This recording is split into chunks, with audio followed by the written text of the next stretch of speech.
Welcome to Dugout Chatter. We are going to see how America's pastime has shaped generations of young men and women into the determined people they are today. Good thing you hit a dinger last week. Oh, Andrew, legit, he hit a fucking 3-run home run last week. Oh, really? Yeah. He said it was a fucking 20-foot line drive that just said... Bro, like, fence was here, ball was here, ball just kept... Because I was like, oh, that's going to be, like, off the wall. I'm like, oh, dude, that's what I was thinking. I literally, after I hit it, I was like, oh, that's a triple all day. Yeah. I'm so sad I missed that. Dude. They only had 8 players, so their guys were in the gaps. Yeah. And... Oh, there ain't no defending that. No, I pulled it, like, it was right down the line. It was either foul or off the wall in my head. And I was like, that's a triple all day. And they're like, slow down, it's gone. You said you didn't even feel it. Nope. That's Did the we start? best. Oh, sweet, we started. No, Look at us, we're I going. didn't feel it at all. Like Like it was hitting a probably- marshmallow. All right, boys. Let's right in. We'll talk about the dingers later. All right. So today's topic. Oh, first off, before we really get rolling, I drove myself here today. Oh, yeah. What? I forgot to mention that. Yeah. Because good for you. Last time we did the podcast with this trio here, so Conrad's had his own episode, Chris has had his own episode, and then the last time, my brother asked to use my truck. Okay, so I got his Mustang. I'm like, oh yeah, sweet. I got to mess around in a V8 Roush for a day. Why not? And then That thing was fast. oh yeah, You drove me around it a little bit. No, it's fun, but like there was something with like the cables that hold the battery, they shook loose. So like when I turned the car on, like ain't nothing turning on. The battery key, nothing. I'm stuck there. So I'm like, hey Conrad, you're gonna be on the podcast today. You might give me a ride to the studio. Yeah. So that's how that started. And before we dig in any deeper, just thank you everyone for listening, supporting the podcast, and especially you guys. You've been helping out a lot. We've had a lot of great feedback too. So just seriously, thank you for tuning in every week to listen to us ramble about baseball. Yeah. It is rambling. Some of the best conversations, though. Yeah. Oh yeah, that's They happen right here. yeah. Yep. Well, and also we have a pre-recorded intro, so like we can start out ripping like this every week. So Love it. Today's topic is going to be a lot about coaching. So Conrad was he wanted to get back on, talk about coaching. So where do you want to start with on this one, Conrad? I think we should start off with like the different coaching styles. There's a lot of coaches out there that'll micromanage games and they don't need to. Yeah. I'm not a big micromanage guy. I'm not very big on like coaching in the game unless an opportunity presents itself. I'm big like practice coaching. You got to let the players play. You have to. They're not going to learn. No, that's a really good point because the whole point of practice is to get ready for the game situation. Like you're not supposed to work on anything during a game. That's what practice and BP is for. In the game, body takes over. That's everything you trained for. Yep. So yeah, like I actually had a coach when I was 14. I'm pretty sure we were like a 16U team. He never raised his voice at us during a game. In practice, he would scream, let us know like what we're doing wrong, let us know why we're training these different things in practice. But in the game, we just played and we were fucking good. Like, let me tell you, like I think we went in one tournament, we were 16U. We went our first tournament, we did 18U. We got blown out. And then for the rest of the summer, never lost another game. Never lost another tournament. We ended up going back to an 18U tournament, and we took second to a team that beat us in our first tournament. They beat us like by 18 runs, and in the championship game, they beat us by 1. Wow. So I took that guy's coaching like this is how it should be done. Like I don't need to scream at kids during games. Do I tell the kids, hey, he plays at 1? How many outs are there? Whatever. Okay.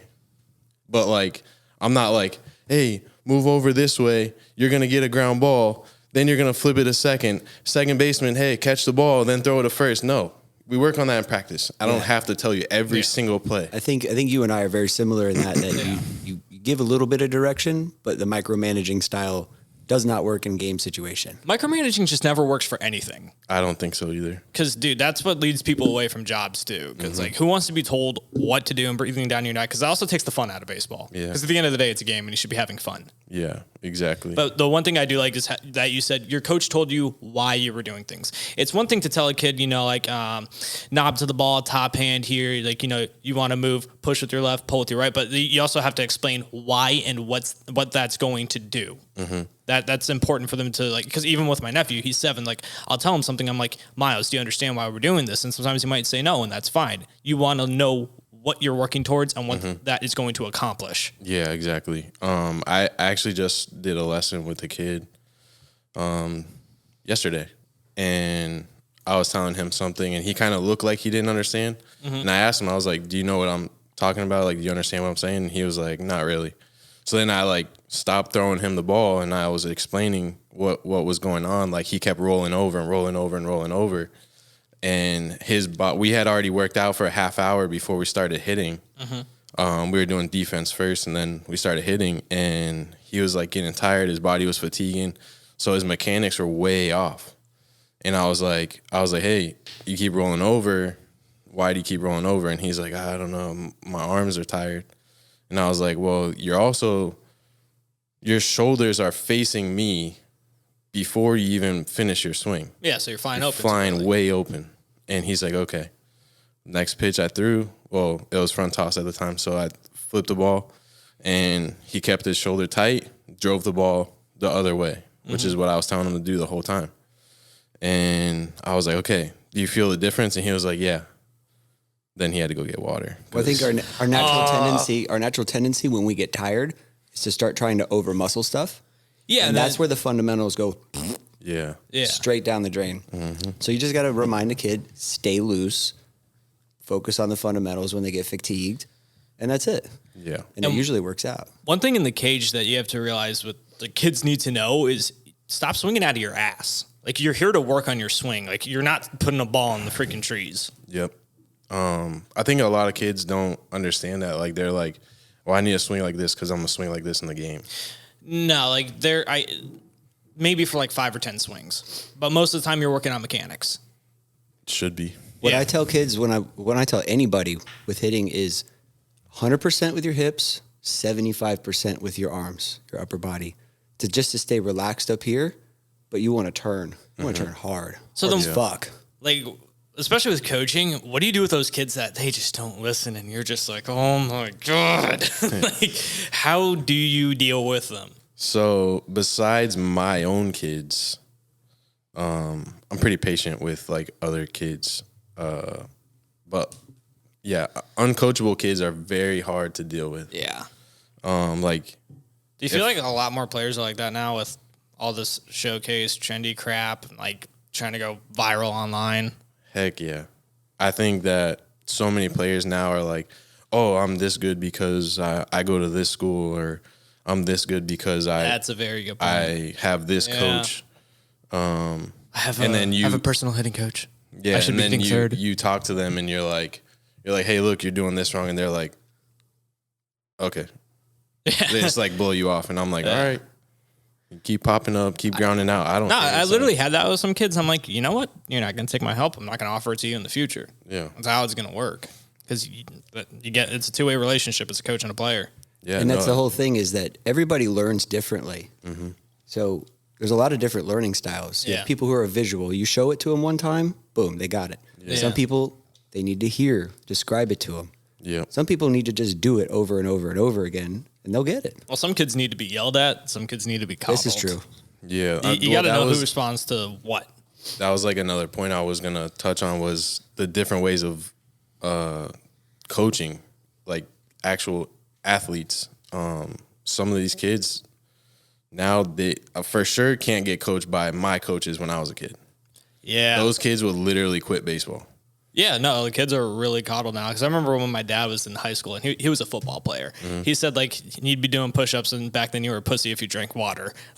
Like, that's changed too. But he's doing push-ups, and his coach would, like, he had very good precision with where he'd spit his tobacco near his face. You couldn't get away with that stuff anymore. Yeah. Kids, dude, they barely want to run a lap if they do something wrong. Oh my gosh. I coached one fall season of like 9, 10-year-olds, maybe 8 years ago. It was nighttime.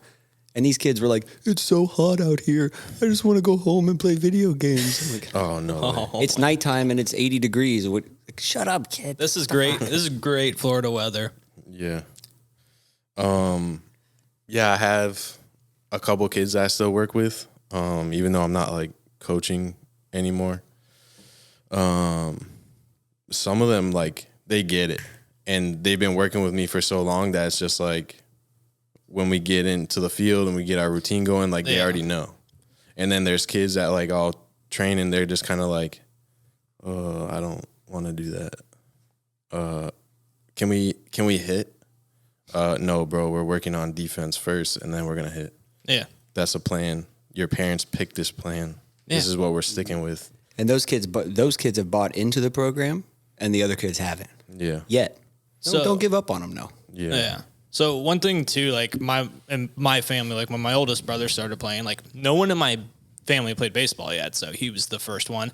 My mom didn't know what to look for and like didn't even know about like getting him in a league. Mm-hmm. So like where's like a good starting place for kids to start if they're like they want to play baseball and you know they just don't know where to begin? You're talking about like a very green kid. Yeah, just like, introducing someone to baseball or like a green family in general. Yeah, you gotta because like something like that, like information like that, it's actually really important for them. They don't know what they're getting into, and then like now travel balls become such a scam. I think we read it on air one time. It was like $5,000 to $8,000 is the national average for a travel ball team every year.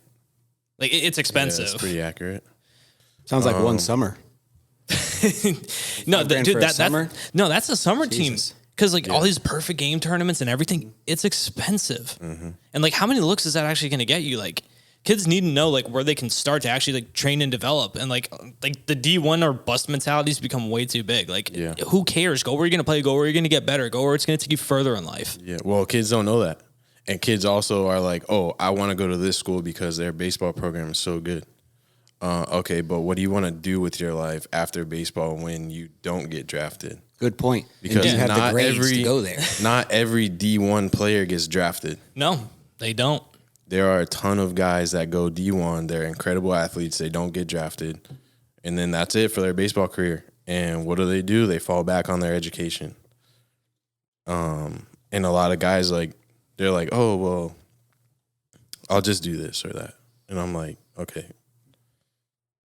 So you have no plan at all? No, I don't have a plan. There's a lot of us out there. You have a lot to learn, dude. I say us because I was one of them. Yeah, no, I'm glad I wasn't one of those guys. I was-ish. I just fell into the right thing at the right time. Yeah. And it's tough knowing what you're going to want to do with your life. Oh, yeah, for sure. So as far as like, along with that too, like the way that baseball training has shifted between the old school and the new school, like it's a lot different now. Like, because when I coached high school, kids are coming and talking about their exit velo and everything. I'm like, dude, who fucking cares? You can't hit a double. Like, learn how to hit first. I've said it before. That shit drives me nuts. How do you score runs, Conrad? Get on base. Get on base. Bro, yeah, but everyone... That shit drives me nuts. That they're all swinging way too big. It's like, what are you doing? Like, you look like a fungo on the field. Like, you're 140 pounds. Be realistic. Because we like, Conrad and I were actually talking about that the other day. So I don't know if we got this because we're starting, like, going into recordings blind. But we played at Dick Brown, Dave Manzo, home of the Trojans. Like, there's your condom sponsorship. Yeah. And... like, the field's huge. Like, it's even big by Major League standards. 330 down the lines, 420, 425 dead center. You hit a 3-run homer down the left field line. Mm-hmm. And, like, you know, it's sick when you see that. You're like, oh, we can jump on this guy. But me going up, I'm not a power hitter. That's not my game. I know I don't have those tools. I know, like, I got to stick with my plan and my approach, spray the ball around the field, got an RBI single. I did my job. Like, that's something that needs to be emphasized. Do your job. Play your role. Not everyone's a home run hitter. Yeah, you got speed guys, you got power guys, you got guys that can do all of it too. Yeah, it's just be realistic with your ability. Yeah. Yeah.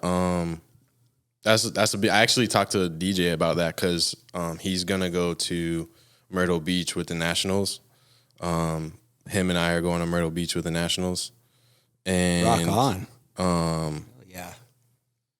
I was telling him because before he was talking about like hitting home runs, like he needs to get bigger so he can hit dingers, and I'm like, dude, bro, why don't you just stick to your speed? Like, and I showed him his stats and everything, and he's like, oh, because he's leading the team in batting average, and I'm like, you're leading the team in batting average. You don't have any home runs. DJ's leading the team in batting average right now. Yeah, He is. yeah. He's come a long way, dude. Yeah. Well, He really has. I mean, if you go based off of like at bats and plate appearances, then his is a little bit. He has a little less plate appearances.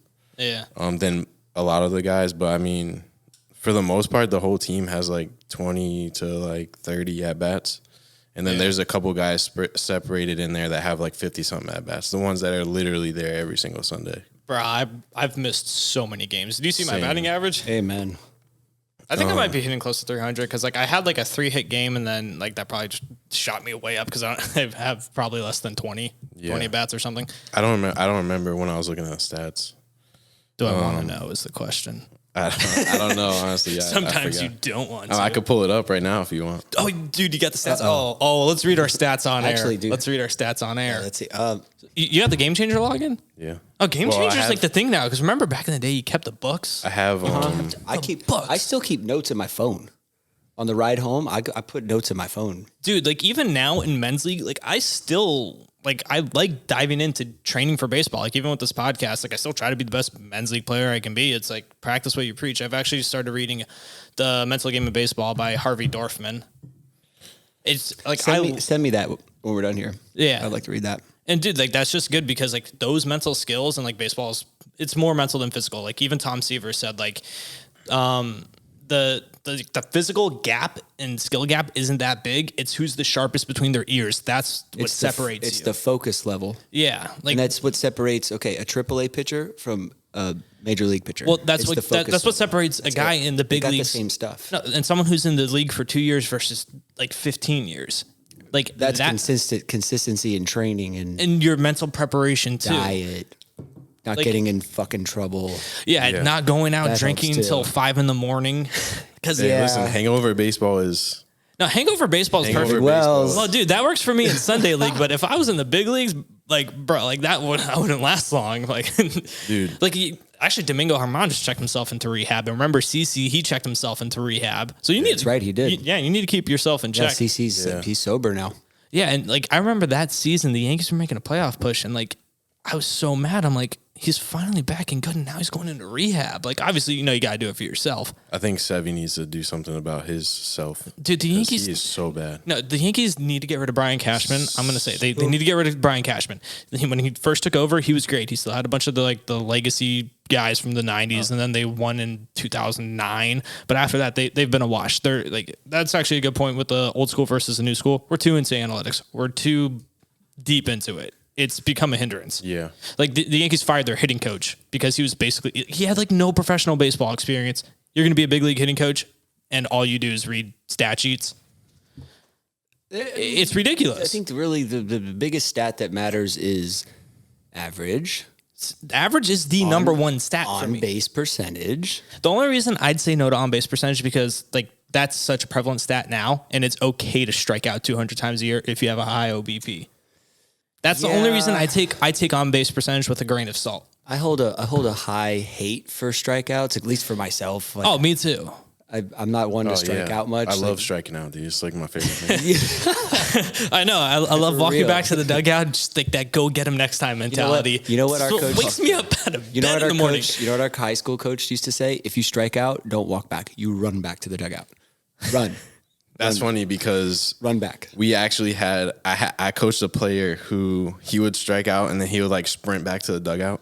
And you're probably like, the hell's wrong with this kid? Dude, I was like, so I was assistant coach and I'm at first base and I see this kid strike out on a pitch right down the middle. He just looked at it and he takes off, sprints to the That's dugout. a no-no. And then I'm looking into the dugout and I see this kid like drinking Gatorade and smiling and joking around with the guys. And I was like, no fucking way. This kid just struck out on a pitch right down the middle. Looking. looking. Dude. Yes, didn't even take the bat off his shoulders. I think he swung at one pitch, and it was the first pitch, and it was like over his head. Wow. And Dude, he goes back to Maybe the he needs dugout, glasses. and he's like fucking around with the other players. This is travel ball. It's not rec. What age? I think they were 10U at the time. They're 12U now.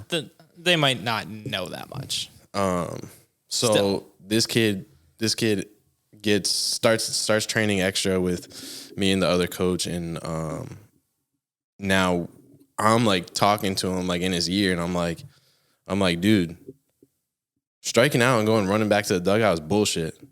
Like, you better be pissed off that you just struck out. Yeah. Yeah, once you get back to the dugout, be pissed.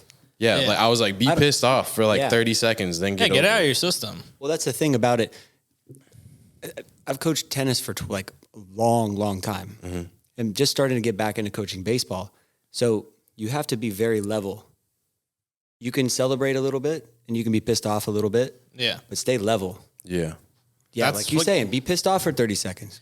Yeah. Fuck yeah. Yeah, like, So, no, yeah. you can't ignore those emotions because that's what leads to like a ball going through the Exactly. wicket on defense. You know Dude. what? You know what the top athletes do? Break Your their mom? bats. When they have That nice. even got Andrew. Nice. No, side note, my best friend used to tell me about how he wanted to fuck my mom. Oh my Dead God. ass. No, let's tell this story. We'll get back to whatever later. Oh, Jesus Christ. Oh my God. Yeah, when we were like Open up the floodgates. we were like 13, 14, Maybe she did, too. He'd always be like, "Oh man, your mom's so hot. Your mom's so hot." Dude, I'm every team's got like, that man, one come mom. on, man. Why you got to do that? Every team's got that one mom. She was the team mom on every team. Yeah, too. really. I got a funny story. So this is when I was in high school. Like, I want to say, yeah, it was either my freshman or sophomore year, and so like there was a group of like 5 of us that were like close buddies, and then like I was giving this one kid just busted into practice one day, and he just met this one kid's mom for the first time, and he's like, "Yo, Hayward's mom's a fucking MILF, y'all." I'm like, "Oh my God." We had one of those guys on our high school team at Gardens. I'm not going to mention his name, but his mom, his sister, his cousin, and like every female in his family was bombshell. And all the players would just be like, "Yo, so and so," you know. Oh, it was crazy. Yeah. What were we talking about? Negative thoughts. So back to negative thoughts. The greatest athletes in the world. If you That's say, kind of a for double example, entendre. Negative thoughts. you know me, I've always got to bring tennis into something. All right. Roger Federer, what he likes to do, he has a negative thought in his mind. Yeah. It's like noticing a bird in the sky. Like, oh, wow, that's a bird. If you have a negative thought, Yeah, that's a negative thought. that's cognitive. You have to acknowledge it. Yeah, and cognitive then behavioral therapy. move on to the next. What do I do next? Yeah, cognitive behavioral therapy. How do I adjust? Because baseball is a game of adjustments. Yeah. Is it not? Yeah. Always. And baseball's a game where you So can't, like you were saying, you can't lean on anything. Like You gotta let the good, kids bad, or adjust. indifference. Yeah. So I got a story. Oh, I like I this wanna smile. hear it. This is For those of you who are just listening, this is a mischievous smile. The last- So I had a coach, Brian Labadie, when I was in high school. I was playing post 47. And I had the worst attitude. Like, if I got out, I was throwing something. Like, something was getting Helmet. thrown. My helmet, I literally shattered a helmet damn, it's hard to do. in a stadium, actually. I threw it. How old were you? Well, when I shattered the helmet, I think I was like 16. Oh, okay. Yeah, not a good time to be doing that. No, there were scouts out there. Yeah. And I almost good hit time. I almost hit some kid's mom. It was just Oh, boy. I think I might have hit my mom with a piece of the helmet.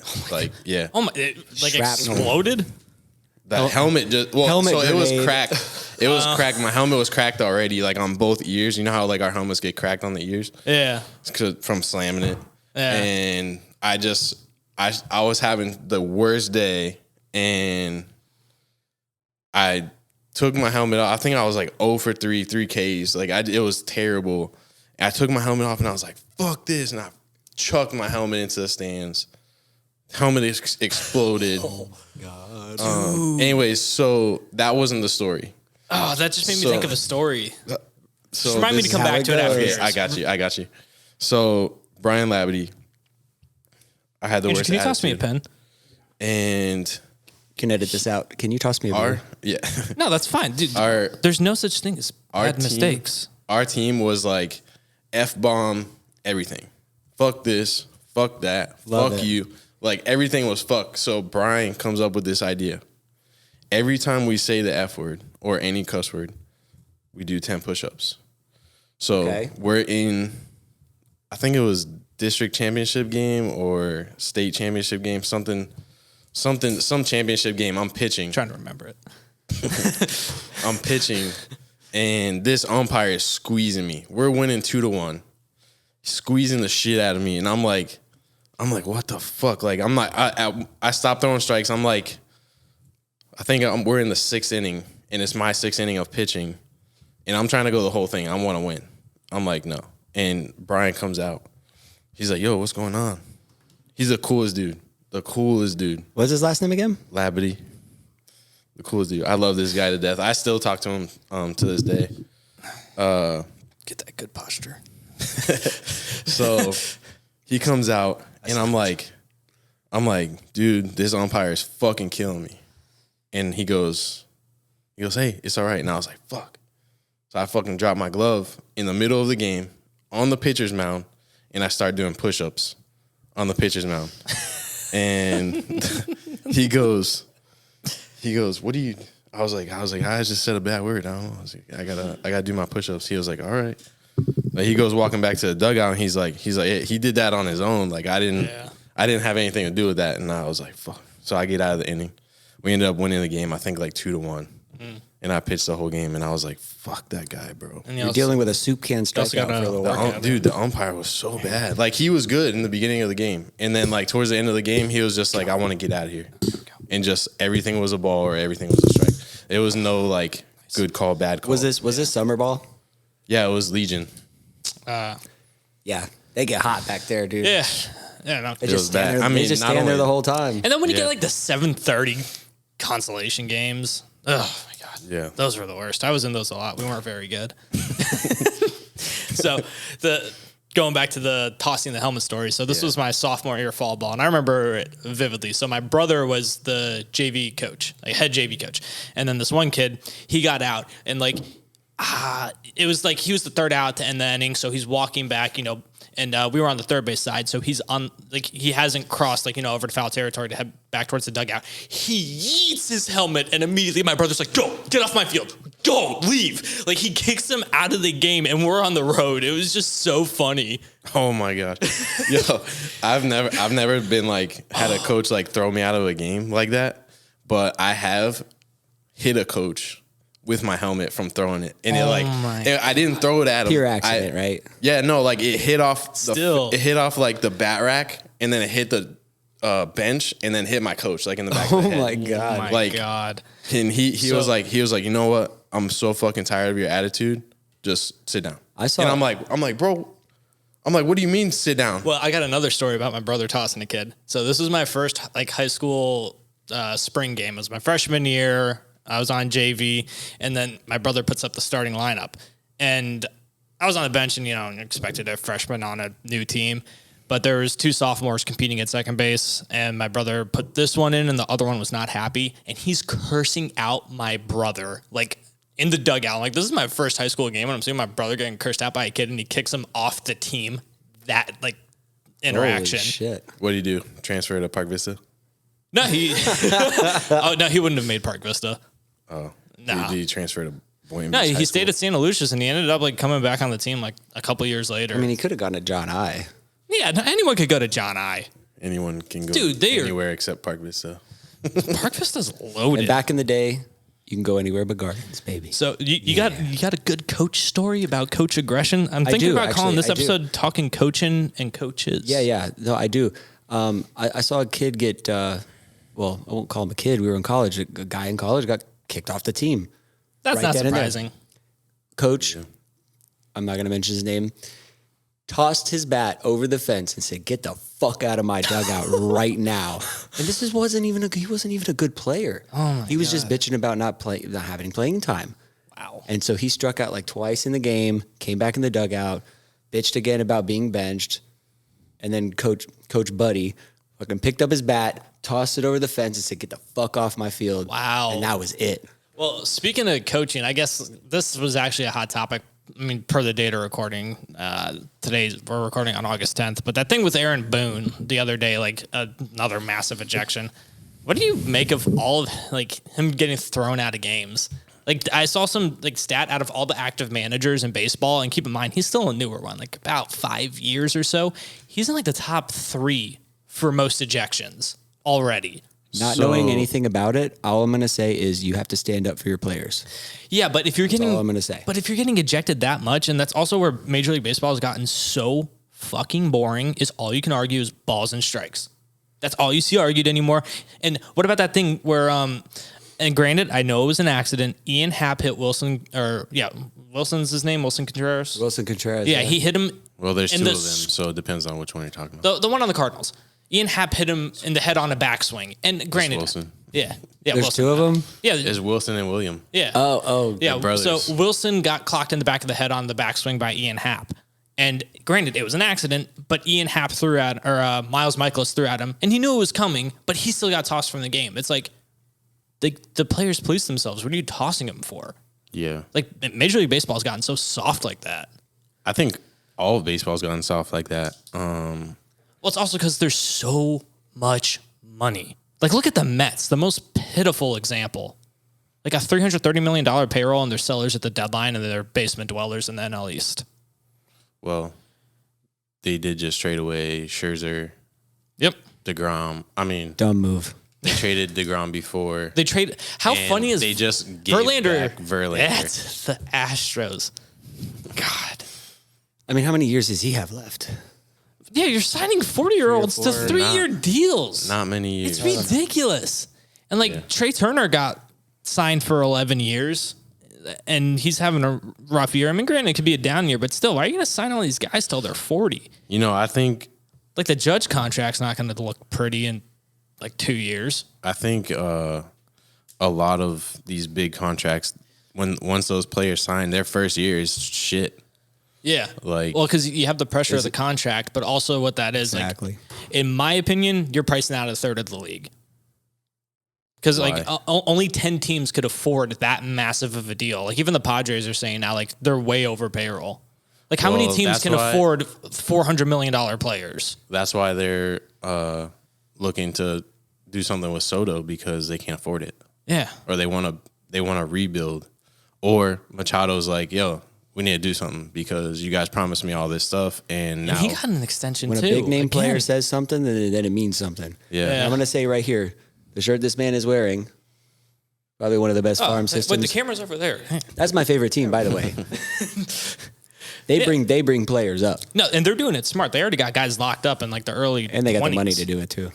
But they're not breaking the bank either. They're finding a happy medium. All right. We can talk about role playing. Yeah. Or Oh boy, careful commu- how you say Role that. playing not in the bedroom. All right. Batman and There, Catwoman. so I This coach. is a baseball podcast. I love it. Hey, you know what? This is Dugout Chatter. Yeah, we no, have this to is true. pretend This- we're on a rain delay. No, this is how baseball. You know. Bro, this is how we talk like in between pitches. Like, Amen. like how many times have you been playing a game and someone's like, "Man, that chick's really fucking hot." Yeah, man. God damn. Look at that shit. Back to Chris's mom. Guys. Not back Sorry, to Chris's Conrad. mom.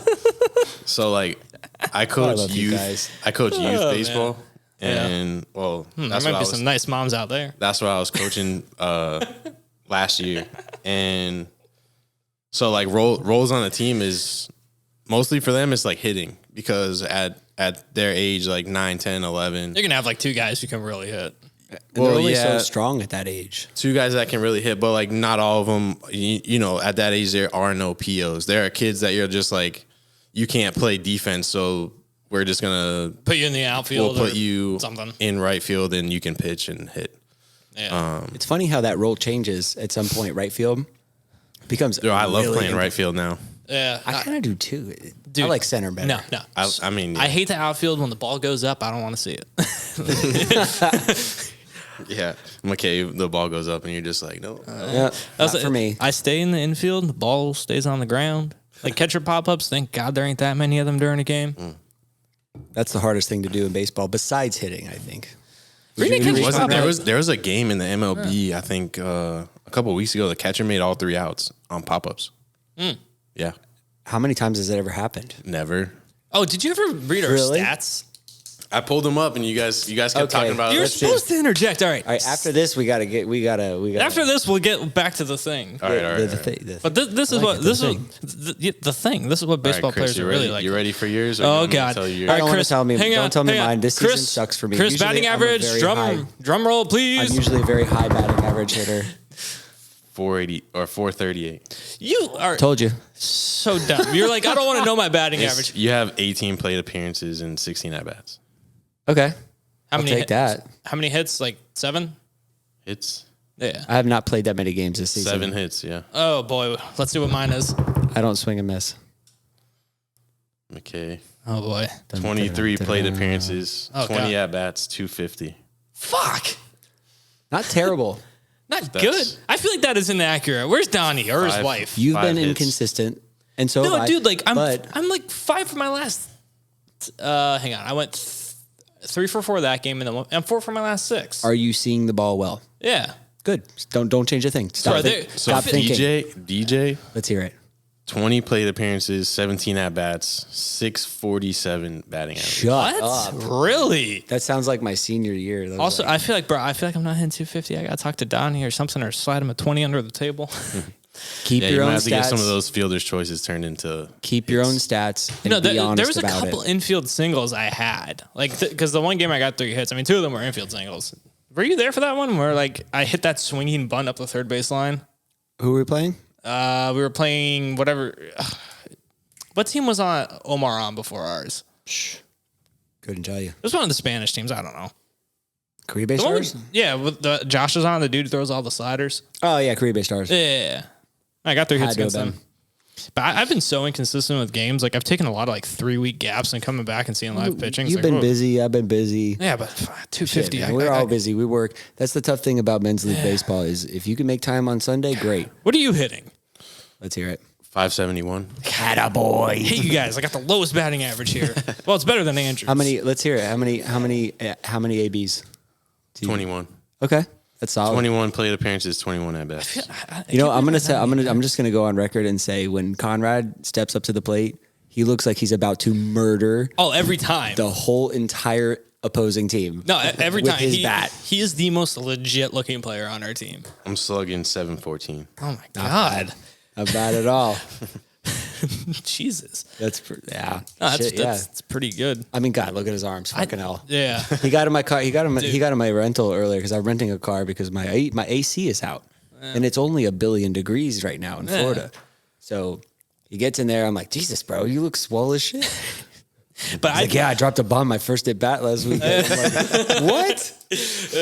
I definitely have the most hard hit outs by far. Oh, Jesus, Dude, Dude, I told you that. You're the most first- unlucky the- baseball player I've ever seen in my life. Yeah. The second game I think we played together, you hit a fucking screamer right to the left fielder, and I was like, "Holy shit!" It bro. was at that game. it almost went through him. I remember that. Yeah, that ball was hit fucking hard. Yeah. No, like He took half a step So- and caught it though. Yeah, Like, That's the it was, sucky like, part. right like, there. if it was hit anywhere else, like that night, because the wind was blowing out, that's probably gone. Yeah, But I remember was that the night game? Yeah, that was the night game. yeah. Well, the one where Kenny was like, "Hurry up, hurry up, hurry up." Yeah, Kenny was And we like, ended up like winning in Kenny 5 was like, innings. try to hit a home That's run. right. That's right. I was there. He took half a step. Dude, I don't know how I do it. Like, I'm so good at hitting the ball at people. Yeah, What's funny is after one game, I had about like 4 hits like that, and I went 0 for 4. And then we ended up like winning. We had a good game. I think we had a walk-off or something. And then Busky's like, good job, everybody. Everyone's getting late tonight. And then he's like, except you, McKay. Your luck is fucking terrible. It really is though. I've never seen anybody my entire life. I've been playing baseball since I'm 3 years old. I've never seen anyone hit the ball so hard and not get a hit. Yeah. It's always right at somebody. Dude, I remember there's so many and times. that's what you got to do. There's so many times I come back to the dugout and Chris is always like, don't change a Don't thing. fucking change a thing. I'm like, well, maybe I should. I'm No. hitting 250. Stop thinking. A quote from Ted Williams, quick, if I may. Every time he got into the box, he felt sorry for the pitcher because the pitcher had to throw to him. Yeah.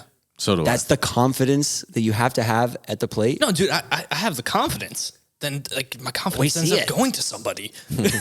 Literally. Yeah, I struggle with that sometimes too. Like, off the baseball I've had field. so many barrels at people. yeah. Just find a hole. Yeah, I hate that. My luck's been changing though. 4 for my last 6. That's actually no. Good. If it wasn't for my last 4 for 6, I'd probably hit like $150. Dude, on Sunday I was 3 for 3 and I didn't get my 4th at bat to complete the cycle. I needed a triple. Yeah.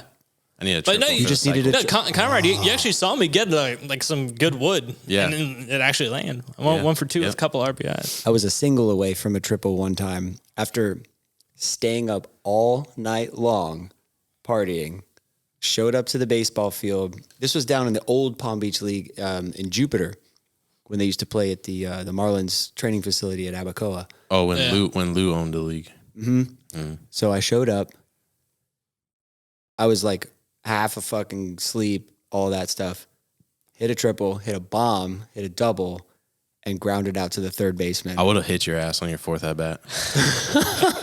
I'm serious. Oh, Right in the wait. ribs. Speaking, Right in the I would've no, thrown no, no. at you. Speaking of hitting someone, how about how Spencer admired his shot? Did you see that? Oh, yeah. Bro. Yeah, Spencer hit a home run on Sunday too. What? And it dude, was the crack off the bat was the loudest I've heard. Like, Hold on. like D-backs like- had 2 home runs in one game. Yeah, and dude, like I mean, haven't like seen out of that yet. any Oh, we game, won 14-0. yeah, out of any game I've been at, that was the Warriors. second loudest shot I ever heard. But off the bat, you're like, oh my god, yeah, that is gone. But this man, he does a bat flip, he starts running down the line, then he's like, wait, why am I running down the line? That's gone, and he stops and stares at it. Yeah, he literally took like 2 steps out of the box, throws his bat, and then he just stands he's there. and literally there like.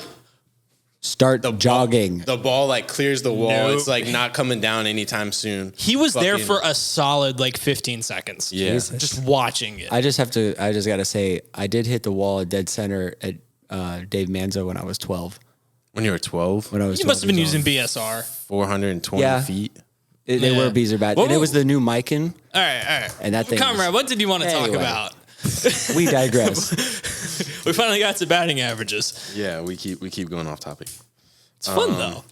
It is. This is what Yeah, baseball's so- actually like. It doesn't make any sense. So team roles. Oh yeah, team roles. Yeah, we're talking about Let's get role back on playing. that. Yeah, not in No, the bedroom. like I was saying. So you're a power hitter. You're a power hitter. I'm not a power Sorta. hitter. Like Sort of.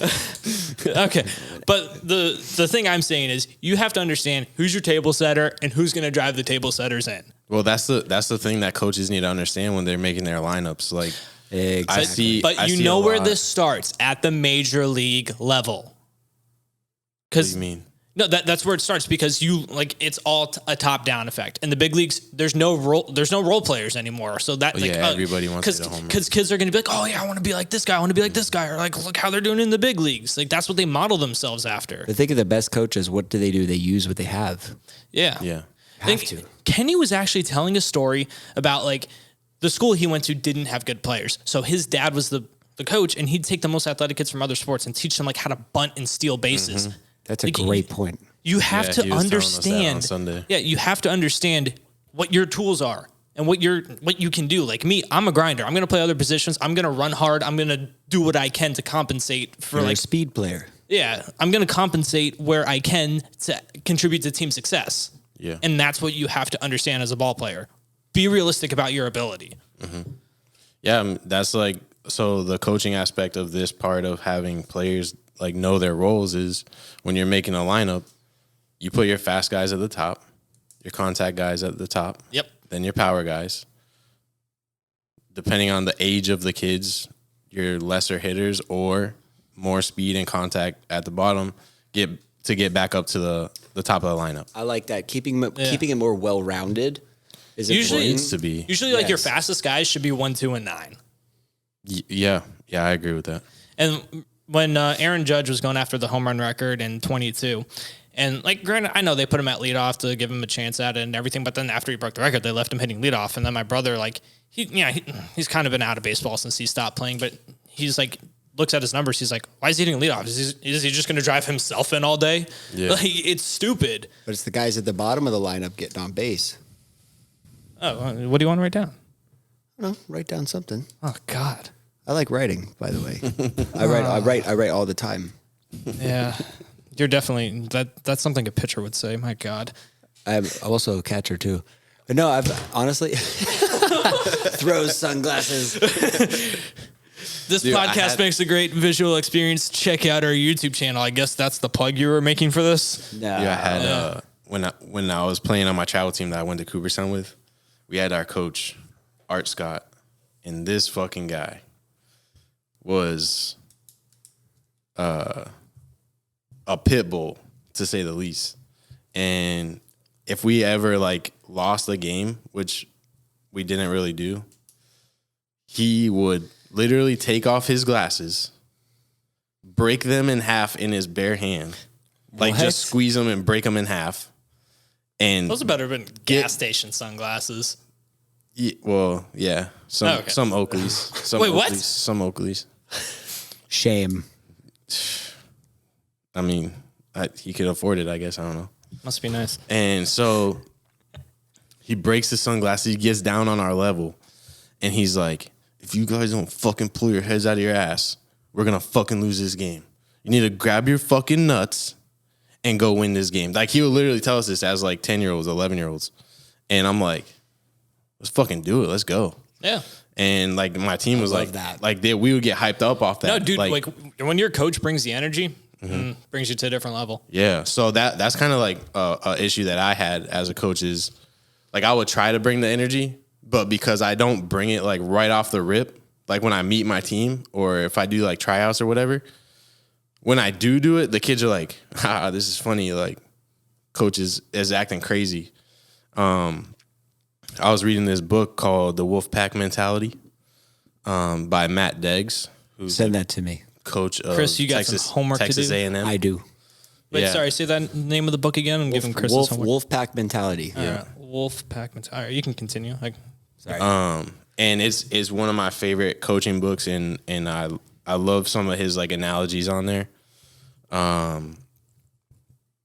He talks about creating a culture from day one, and that's absolutely what you need. And one of his things is you have to be able to, your team has to be able to know you on a personal level in order for them to produce for you. And it's like you have to be able to go out there and embarrass yourself, not like in a like dumb or stupid way, but be human. Yeah, exactly. Like You're not just a coach. Like, if you're going through a whole entire season with the same kids and you're out there, You're a father figure like to them. father figure, you're a freaking Absolutely. a teacher, you're a coach, you're like you teach them life lessons as much as you're coaching them, These kids or you should be. because you coach, I coach, McKay, you Yeah. coach, we all coach. These kids look up to us more than we will ever realize in our entire lives. Dude, I actually that's You remember your favorite coach, let me tell or a few. Let me tell You a quick remember story. yours too, I bet. So it's funny that you say that they're gonna remember it more than you know. Because like when I was out there, like the kids, like they wanted me to like. I was an assistant JV coach. Like I was along for the ride, and with my work schedule, that was the best I could do. But they wanted me to be the manager, and they looked up to me. And like actually, on one of the shorts I posted on YouTube, one of my players commented on it. One of the players I coached. It's really cool, like the connections you make with them. Yeah. It means a lot. So take that role seriously. Like they look up to you. The best thing that And you be could ever honest with them. That was Be another thing I was going to say. honest. You have to be willing to be open and be vulnerable and honest with your team. Exactly. Got to be human. And you know what? The biggest compliment you can get as a coach, I still call coaches from travel ball, Little League, All-Stars, Legion. Yeah. When I see them, I call them coach. Dude. Yeah. So know what I'm saying? Brian Labadie, I'll text him once in a while and I'll be like, "What's up, Coach B? How you doing?" This and that.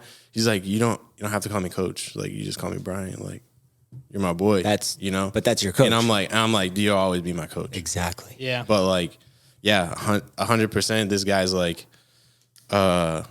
just call me Brian. Like, it's okay. And I'm like, "Yeah, but you're Coach B. You're always gonna Yeah. be Coach B to me." Like, this guy was more of a father figure type of guy to me as one of my coaches. Definitely like my favorite coach that I played for. Yeah. But yeah, I mean, he was always there. Like, I know still to this day, he takes a couple of players that we had to church. He takes them with him to church, or they all go to church like together and stuff like that. All right, let's go to the inverse, the bad coaches. Let's talk daddy ball before we go. Hot button. I'm ready to hear it, baby. Let's Coach's go. kid. If you ever watched Domingo Ayala, Coach's kid. His Domingo. Oh my Coach's God. kid has a worse batting average than me right now. Watching him. Dude, daddy ball sucks, bro. And before I get into this, I actually have to apologize to a coach. He's actually a good coach.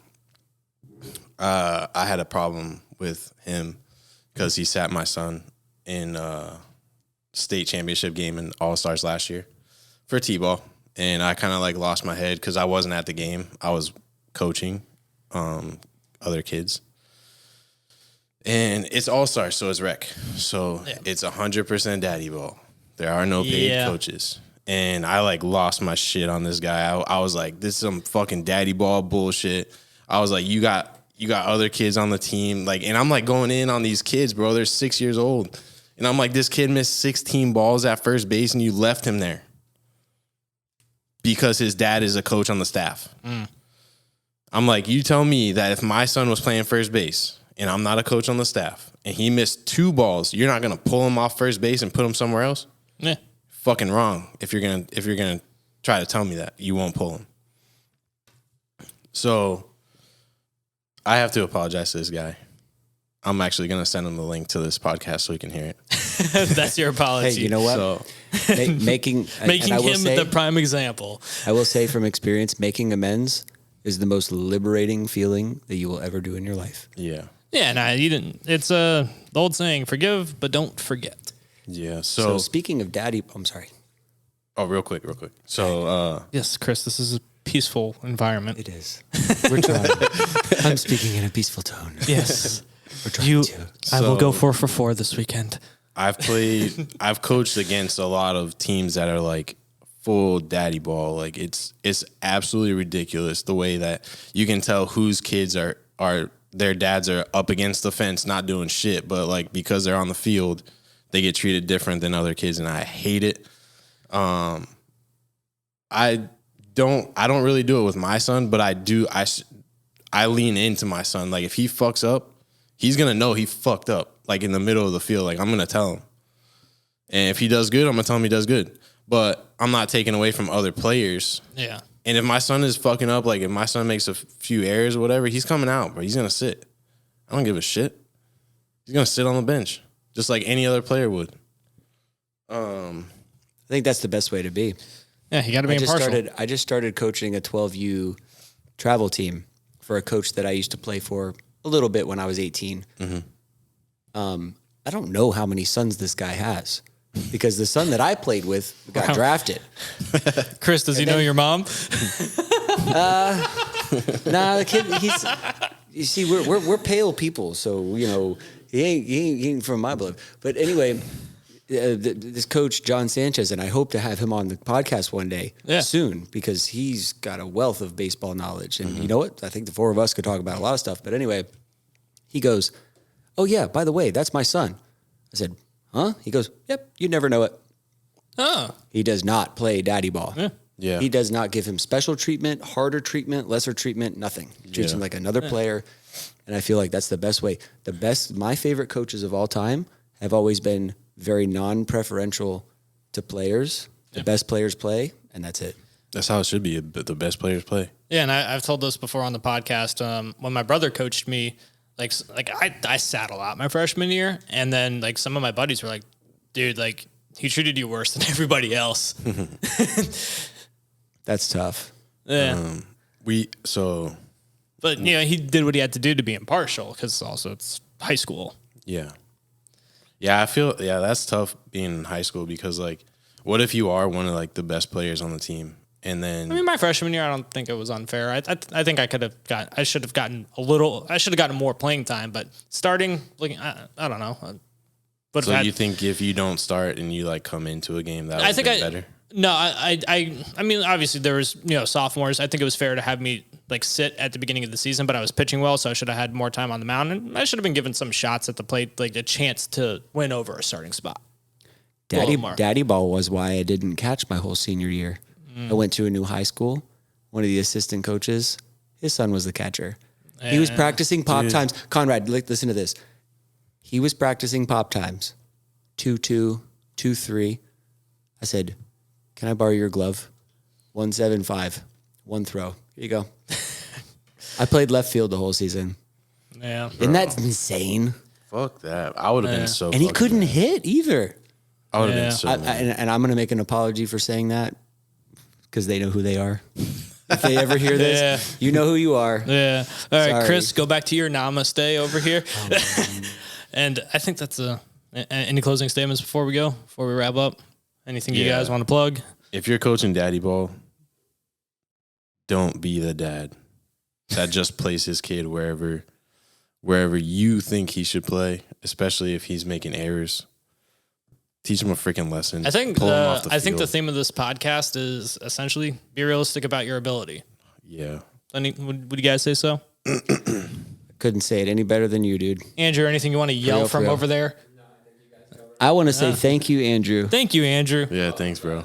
Hey, Andrew. And by the way, those Andrew got a plug from one of our podcast sponsors, Ravish Kitchen and Cocktails. They're in downtown dope. Lantana.